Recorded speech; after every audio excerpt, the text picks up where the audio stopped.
एक ऐसा गाना जिसे किशोर कुमार ने गाया, पैकअप हुआ, फीस लेकर घर चले गए और अगली सुबह बिना किसी को बताए वही गाना उनसे छीनकर मोहम्मद रफी से गवा दिया गया।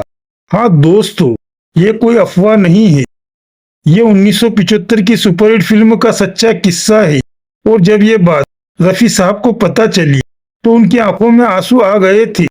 बात है उस दौर की जब 50-60 के दशक के बादशाह रफी साहब, लेकिन 70 आते आते हवा बदल गई। राजेश खन्ना, आराधना और किशोर दा की आवाज, हर प्रोड्यूसर को अब सिर्फ किशोर चाहिए था। इसी बीच बन रही थी धर्मेंद्र, शर्मिला टैगोर और लीना चंद्रावरकर की फिल्म एक महल और सपनों का। म्यूजिक रवि जी का। रवि जी जो रफी साहब को अपना भाई मानते थे।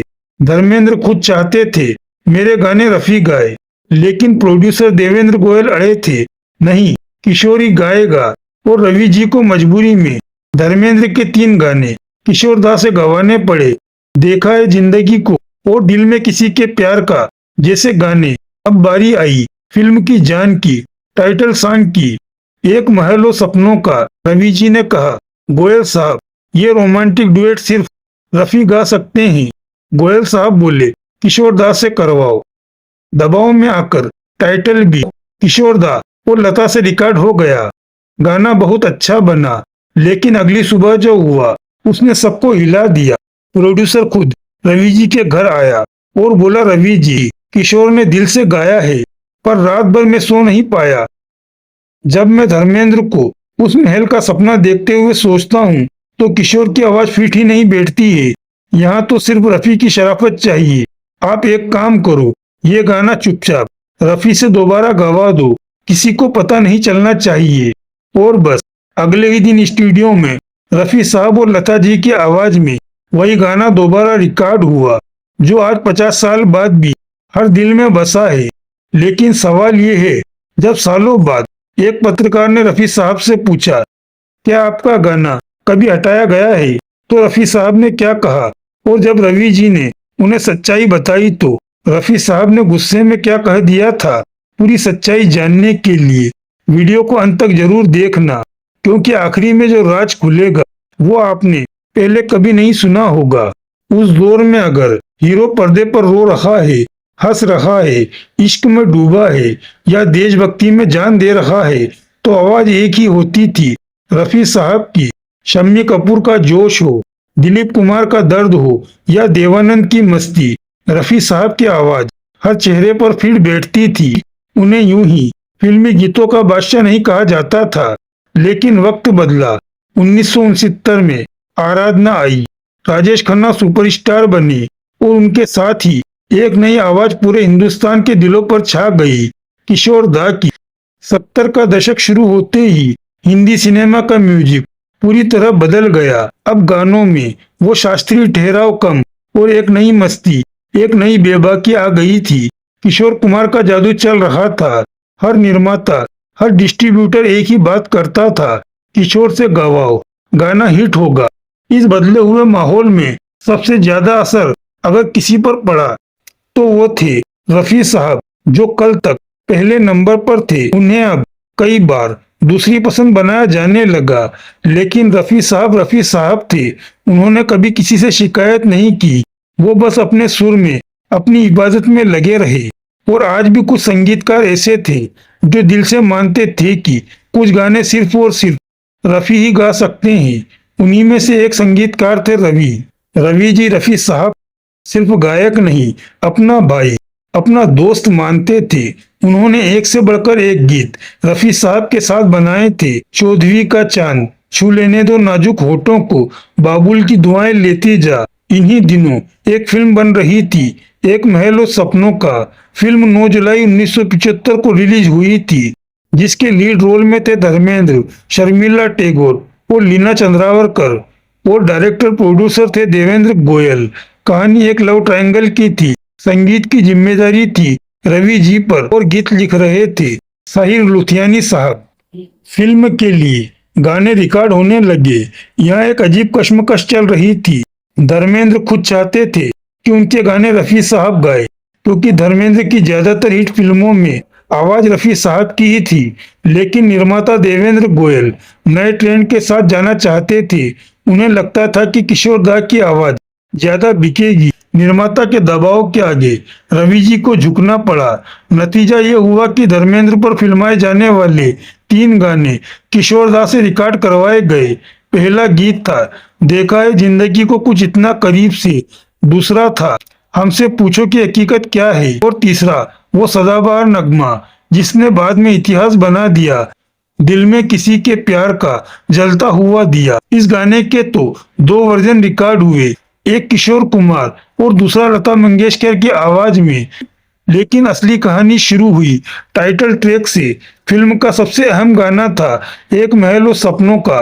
ये एक रोमांटिक ड्यूट था। रवि जी के दिल में शुरू से ही ये बात साफ थी कि ये गाना सिर्फ रफी और लता ही गा सकते हैं। इसमें जो तहजीब है, जो ख्वाब है, वो रफी साहब की आवाज में ही आ सकता है। उन्होंने हिम्मत करके निर्माता से कहा भी, लेकिन देवेंद्र गोयल अड़ गए। बोले नहीं रवि जी, ये गाना भी किशोर और लता गाएंगे। रवि जी का दिल टूट गया, लेकिन प्रोफेशनल मजबूरी थी। उन्होंने वो टाइटल ट्रैक भी किशोर दा और लता जी से रिकॉर्ड करा लिया। रिकॉर्डिंग बहुत अच्छी हुई। किशोर दा ने दिल से गाया।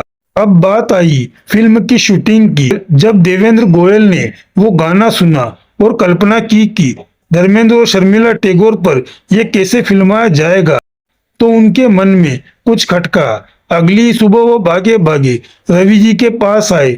बोले रवि जी, किशोर ने गाना बहुत अच्छा गाया है, इसमें कोई शक नहीं है, लेकिन मैं जब आंख बंद करके सोचता हूँ धर्मेंद्र एक महल का ख्वाब देख रहा है अपनी बीवी बच्चों के साथ, एक आशियाना, तो उस ख्वाब में किशोर जी की आवाज फिट नहीं बैठ रही है। धर्मेंद्र की पर्सनालिटी पर, उनकी शराफत पर रफी की आवाज ही जचेगी। रवि जी के दिल को ठंडक पहुंची। यही तो वो खुद कहना चाहते थे, लेकिन अब एक नई मुसीबत थी। रवि जी बोले, गोयल साहब अब क्या करें, हमने किशोर दा से गाना रिकॉर्ड करा लिया है, उन्हें फीस भी दे दी है, वो इतने बड़े आर्टिस्ट है, बुरा मान जाएंगे। देवेंद्र गोयल ने कहा, आप इसकी चिंता मत करो, किशोर दा से मैं बात कर लूंगा। आप बस एक काम करो, ये गाना दोबारा रफी साहब और लता जी से रिकॉर्ड करवा लो, और हाँ, इस बात का जिक्र किसी से मत करना। और फिर चुपचाप बिना किसी को बताए फिल्म का टाइटल सॉन्ग दोबारा रिकॉर्ड हुआ। इस बार आवाज थी मोहम्मद रफी और लता मंगेशकर की।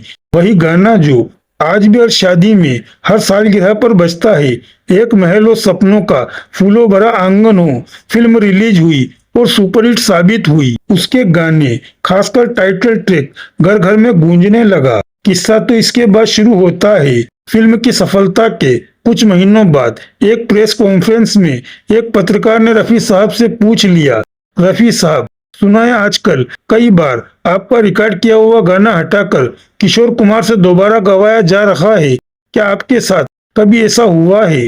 रफी साहब ने अपनी उसी मशहूर मुस्कुराहट के साथ कहा, नहीं, मेरे साथ ऐसा कभी नहीं हुआ है और मुझे इसकी कोई जानकारी भी नहीं है। लेकिन ये सवाल उनके दिल में अटक गया। वो ठहरे साफ दिल के इंसान। कुछ दिन बाद जब वो रवि जी से मिले तो उन्होंने वही सवाल दोहरा दिया, रवि जी, क्या कभी सच में मेरा कोई गाया हुआ गीत हटाकर किशोर से गवाया गया है? रवि जी पहले तो टाल गए, बोले मुझे तो ऐसा कुछ याद नहीं है।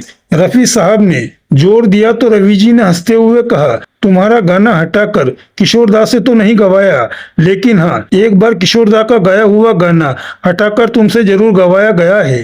रफी साहब चौंक गए, बोले कब, कौन सा गाना? तब रवि जी ने उन्हें एक महल और सपनों का टाइटल ट्रैक की पूरी कहानी सुनाई। कैसे पहले किशोर दा से रिकॉर्ड हुआ, कैसे निर्माता को लगा कि धर्मेंद्र पर रफी की आवाज ही जचेगी, और कैसे चुपचाप उनसे दोबारा रिकॉर्ड करवाया गया। ये सुनकर रफी साहब की आंखें भर आई। उन्होंने कहा, रवि भाई, आपको मुझे उसी वक्त बता देना चाहिए था। अगर मुझे पता होता कि ये गाना पहले किशोर दा गा चुके हैं तो मैं इसे कभी नहीं गाता। रवि जी ने उनका कंधा थामा और कहा, इसलिए तो नहीं बताया रफी साहब, मैं तुम्हें जानता था, तुम कभी दूसरे कलाकार की जगह नहीं लेना चाहते, लेकिन ये इंडस्ट्री है, यहाँ कई बार प्रोफेशनल फैसले लेने पड़ते हैं, और देखो फैसला सही साबित हुआ। रफी साहब चुप हो गए। इस एक किस्से में पूरी फिल्म इंडस्ट्री का सच छिपा है। निर्माता का दबाव, संगीतकार की कश्मकश और दो महान गायकों की महानता।